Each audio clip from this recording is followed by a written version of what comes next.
Тешка сообраќајна несреќа се случи денеска напладне на улицата Борис Крајгер во Штип. Актери беа такси возило и мотор со возач и сопатник.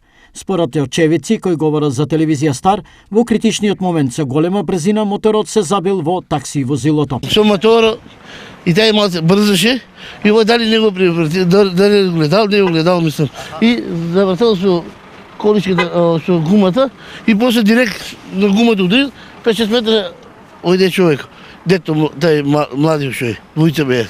Па докторов случај Николче беше у Елкос, трча се на рака да му помага. За состојбата на повредените од клиничката болница Штип излегоа со следниве информации.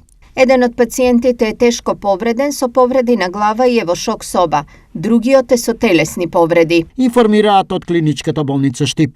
Оваа несреќа е само уште една во низата кои редовно се случуваат пред се, поради неприладената брзина и непочитувањето на прописите. Па мора да се пазе, најнормално треба да се пазе, а ја беше позадини. Улицата Борис Крајгер е една од најризичните во населбата Сењак и воопшто во Штип, особено на крстосниот дел со улицата Сремски фронт, каде дневно се обраќаат по неколку илјади возила. Неколку пати досега за ова место се потенцираше дека сообраќајно ќе биде обезбедено, но досега тоа не се случи.